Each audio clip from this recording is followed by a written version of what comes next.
All right, so today's gonna be something a little bit different. We're talking about winemaking. That's up next.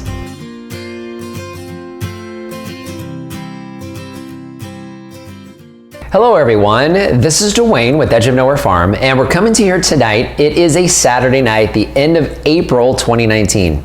So we're gonna bring you something a little bit different for those of you who watch us on a regular basis. We're actually going to be taking care of our last two batches of wine from 2018. So what we have here tonight is we have our pomegranate wine.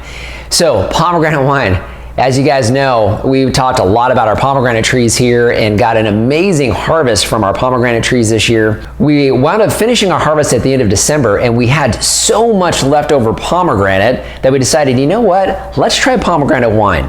So, a little disclaimer, for those of you out there who are wine aficionados, we are still learning how to make wine. This is our third batch of wine that we'll be bottling tonight, so we're still pretty much rookies. However, we had all these pomegranates, wanted to try a pomegranate wine, so of course what do? I go and try to find a recipe. So the challenge that we had is, we had straight pomegranate juice, fresh pomegranate juice. As I'm going through the internet trying to find a good recipe for a true pomegranate wine, I really struggled. I really could not find a source that would tell me how to take just over 2 gallons of pomegranate juice, freshly squeezed, and turn it into this. So for the most part, we've actually kind of fumbled through this on our own. So we do have a specific recipe that we've kind of, followed, that we've kind of made up ourselves and turned into what you see here. Is we started out with just over 2 gallons of pomegranate juice. In fact, it was 2¼ gallons of pomegranate juice. We have a 3-gallon fermenter, so we wanted to make sure we had at least 3 gallons of liquid or wine in the end. So we added about 1 gallon of water. Then of course we went through the steps of bringing the sugar content up so that we had the final alcohol that we wanted. We like our wines a little strong, so about 14% is what we were shooting for. So we should have a nice strong wine. That was at the end of December. So we did our primary fermentation for several days, racked it into our secondary, kept it in the secondary for a few weeks until that reading came down to about 0.994, I think it was the number we hit. And then we decided to go ahead and rack it again and let that sit for a good 3 months. So last week we took that final racking and we went ahead and back sweetened it just a smidge. So Lori and I like our wines medium dry. So we wanted a little bit sweeter than what it finally finished out to be. It was completely finished, so completely dry by the time we hit that 3-month mark.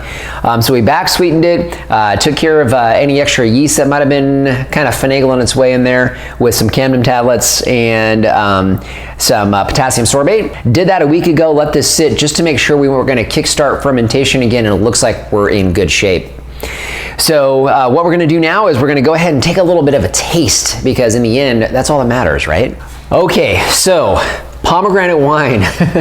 I'll tell you what, it looks actually pretty clear. For the most part, we don't use anything in there as a clarifying agent, so we're not really too worried if the wine itself doesn't come out crystal clear. Obviously, the wine's just for us, so not super critical. But as far as the wine, yeah, it smells really good. So obviously it smells like wine, but it does have that pomegranate kind of note to it. So you get that. Actually, it's really nice and subtle, but it smells good. It actually cleared up really well. If Lori wants to squeeze in just a little bit, kind of get a close-up shot of that to give you an idea. So that cleared up really well, actually. So looking forward to how this tastes.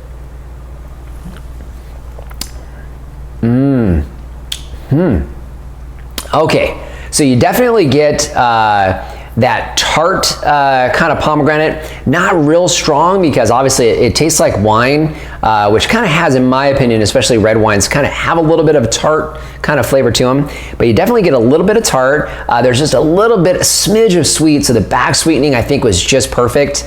So really good. I'm gonna say medium wine, medium dry wine. Definitely not overly sweet. You kind of get that kind of bitter taste when you first take it in, and then it kind of hits the back of your mouth, and you really kind of get a little bit of that sweet kind of flavor after that.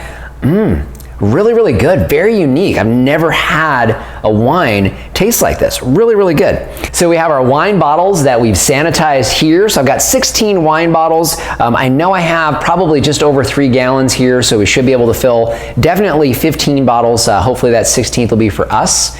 So we're gonna go ahead and get those bottled now. So we're gonna use our Fur Monster.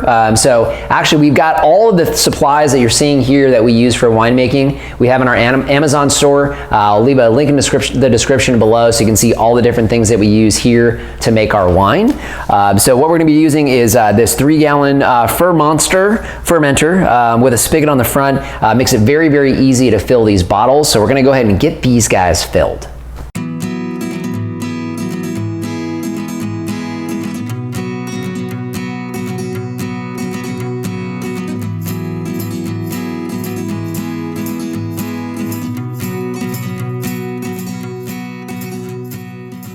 We ended up with 16 bottles. I've got a little extra that we're gonna put into a little mason jar for ourselves. So I've got corks that are sitting in, or actually sanitizing right now, and I also have our hand corker.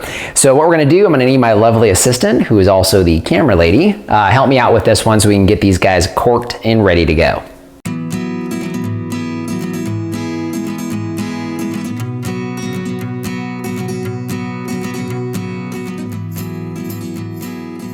Okay, so that's it. So that is Edge of Nowhere Farm Pomegranate Wine, Vintage 2018. So we have 16 bottles of wine that we got out of this first batch of pomegranate wine. I'll tell you what, really looking forward to letting this age, seeing what that does to the final flavor. Really, really looking forward to this. So just want to thank you for joining us tonight. You know, if you haven't done so already, hey, subscribe to the channel. You know, we cover a lot of things here on the channel. This is definitely not normally what we do.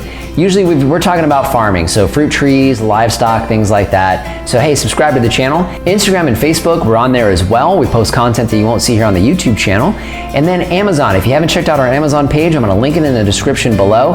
Everything that you see that we used here tonight to do this final bottling of the pomegranate wine is down in that store. And you know, anything that you buy through that link helps support the channel and helps bring content just like this to you. So just want to thank you for joining us today and remind you, if we can farm on the edge of nowhere, so can you.